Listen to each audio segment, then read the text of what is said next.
आज हम एक बहुत ही दिलचस्प और शायद ज़रूरी सवाल पर गौर करने वाले हैं।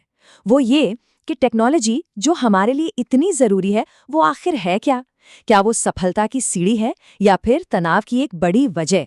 ये सीन शायद कई लोगों को बहुत जाना पहचाना लग रहा होगा, है ना? देर रात, कभी खत्म ना होने वाले काम और बस एक स्क्रीन की रोशनी जो आपका साथ दे रही है। और बस यहीं से वो बड़ा सवाल उठता है, जो आज हर छात्र के मन में है।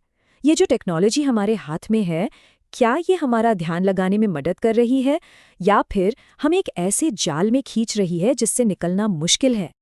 और यही हमें एक ऐसी चीज़ की तरफ ले जाता है जो आज बहुत, बहुत आम हो गई है, जिसे हम कहते हैं बर्नआउट का विरोधाभास। और देखिए, ये सिर्फ एक एहसास नहीं है, इसके पीछे आंकड़े हैं। और आंकड़े वाकई चौंकाने वाले हैं। 2022 में डिलॉयट ने एक सर्वे किया और पता चला कि 10 में से 4 से ज़्यादा जेनजी स्टूडेंट्स और युवा प्रोफेशनल्स काम और पढ़ाई के प्रेशर की वजह से बर्नआउट महसूस कर रहे हैं, मतलब पूरी तरह से थक चुके हैं। हाँ, और ये समझना बहुत ज़रूरी है कि बर्नआउट का मतलब सिर्फ थका हुआ महसूस करना नहीं है, ये उससे कहीं ज़्यादा है। देखिए, वर्ल्ड हेल्थ ऑर्गेनाइजेशन ने इसे साफ साफ बताया है, ये वो हालत है जो तब पैदा होती है जब काम से जुड़ा तनाव लंबे समय तक बना रहता है और उसे सही तरीके से संभाला नहीं जाता। अब इसमें टेक्नोलॉजी का रोल बड़ा अजीब है। रिसर्च भी यही कहती है कि ये एक दो-धारी तलवार जैसी है। एक तरफ वो लगातार आने वाले नोटिफिकेशंस जो हमारा ध्यान तोड़ते रहते हैं, और फिर दूसरी तरफ वही टेक्नोलॉजी हमें इतने कमाल की टूल्स देती है जिससे हम अपना काम बेहतर तरीके से मैनेज कर सकते हैं। तो फिर सवाल वही है, इस चक्कर से निकला कैसे जाए? और इसका जवाब बड़ी दिलचस्प बात है, किसी फैंसी ऐप या सॉफ्टवेयर में नहीं मिला, बल्कि एक प्रोजेक्ट ने इसका जवाब ढूंढा, एक कहानी में। अब सवाल उठता है, कहानी? भला कहानी से क्या होगा? लेकिन इसके पीछे का आइडिया बहुत पावरफुल है। देखिए, कहानियां सिर्फ हमारा मनोरंजन नहीं करती, वो असल में मुश्किल से मुश्किल बातों को समझने और हमें कुछ करने के लिए मोटिवेट करने का सबसे असरदार तरीका है। और इसी आइडिया को सच कर दिखाया ऑल नाइटर नाम के एक ग्राफिक नॉवल ने। सोचिए, एक कॉमिक बुक जो खास तौर पर स्टूडेंट्स के बर्नआउट की प्रॉब्लम को सुलझाने के लिए बनाई गई थी। तो इस नॉवल की हीरो है जून। वो एक स्कॉलरशिप स्टूडेंट है जिस पर पढ़ाई का जबरदस्त बोझ है और फेल होने का डर भी। मतलब वो उसी कश्मकश से गुजर रही है जिससे शायद कई स्टूडेंट्स गुजरते हैं। ये एक ऐसी कहानी है जिससे कोई भी कनेक्ट कर सकता है।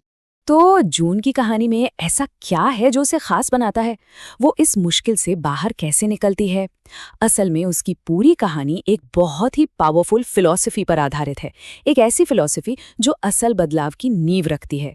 ये फिलॉसफी है कैल न्यूपोर्ट की डिजिटल मिनिमलिज्म। अब इसका ये मतलब बिल्कुल नहीं है कि टेक्नोलॉजी को उठाकर फेंक दिया जाए, नहीं। इसका मतलब है टेक्नोलॉजी को समझदारी से सोच समझकर सिर्फ उन कामों के लिए इस्तेमाल करना जो हमारे लिए वाकई ज़रूरी हैं। मतलब असली खेल है अपनी प्रायोरिटीज़ को फिर से सेट करने का। वो जो डिजिटल दुनिया का शोर-शराबा है ना, जो हर पल हमारा ध्यान खींचता रहता है, उसे कम करना, ताकि हम उन चीज़ों पर फोकस कर सकें जो सच में मायने रखती हैं। सीधी सी बात है, टेक्नोलॉजी हमारी मालिक ना बने, बल्कि हम टेक्नोलॉजी के मालिक बने। ठीक है, फिलॉसफी तो समझ आ गई, लेकिन इसे असल जिंदगी में लागू कैसे करें? तो चलिए, अब कुछ प्रैक्टिकल टूल्स और तरीकों पर नजर डालते हैं जो इस सोच को एक्शन में बदलने में हमारी मदद कर सकते हैं। प्राथमिकताएं सेट करने का एक जबरदस्त तरीका है ये आइजनहावर मैट्रिक्स। ये क्या करता है? ये हमारे सारे कामों को 2 पैमानों पर तौलता है। कौन सा काम अर्जेंट है और कौन सा इम्पोर्टेंट। बस इसके बाद सारे काम 4 बॉक्स में बट जाते हैं और फिर एकदम साफ हो जाता है कि क्या अभी करना है, क्या बाद में, और किस काम को तो लिस्ट से ही निकाल देना बेहतर है। ऐसा ही एक और तरीका है। सोचिए, कोई बड़ा प्रोजेक्ट करना है, जैसे कोई लंबा चौड़ा रिसर्च पेपर लिखना है। ये सोचकर ही डर लगता है ना? लेकिन अगर उसी बड़े काम को ऐसे छोटे छोटे मैनेजेबल टुकड़ों में तोड़ दिया जाए तो अचानक से वो काम आसान लगने लगता है और सारी घबराहट दूर हो जाती है।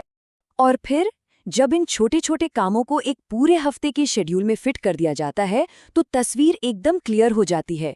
पता होता है कि क्लास कब है, पढ़ाई के लिए कितना टाइम है, अरे यहाँ तक कि आराम का समय भी फिक्स्ड है। इससे क्या होता है, वो जो एक कन्फ्यूजन रहता है ना, वो खत्म हो जाता है और हमारे सामने एक साफ सुथरा रोड मैप होता है। इस पूरे स्ट्रक्चर को और भी मजबूत बनाने के लिए कुछ छोटी छोटी रोज की आदतें बहुत काम आती हैं।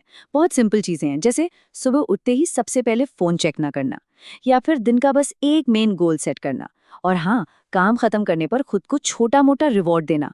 ये छोटी आदतें ही हैं जो बर्नआउट को आने से पहले ही रोक देती हैं। तो आखिर में बात ये है कि ये जितने भी टूल्स और आइडियाज हमने देखे, ये सब एक पर्सनल सिस्टम बनाने के लिए हैं। एक ऐसा सिस्टम जो हर किसी के लिए अलग होगा। ये जो ऑल नाइटर प्रोजेक्ट का फ्रेमवर्क है, ये यही दिखाता है कि प्रोडक्टिविटी को मैनेज करना कोई एक बार का काम नहीं है। ये एक लगातार चलने वाला साइकिल है। पहले आप प्रॉब्लम को पहचानते हैं, फिर उसके लिए कोई तरीका बनाते हैं, और फिर देखते हैं कि वो तरीका काम कर भी रहा है या नहीं। तो सबसे बड़ी बात जो हमें समझनी है वो ये है कि प्रोडक्टिविटी का कोई एक साइज का जूता नहीं है जो सबको फिट आ जाए। कोई एक फॉर्मूला नहीं है जो हर किसी पर काम करेगा। असली तरीका तो यही है कि अलग अलग चीजें ट्राई करें, देखें क्या काम करता है क्या नहीं, और धीरे धीरे एक ऐसा सिस्टम बनाएं जो सिर्फ और सिर्फ हमारे लिए बना हो।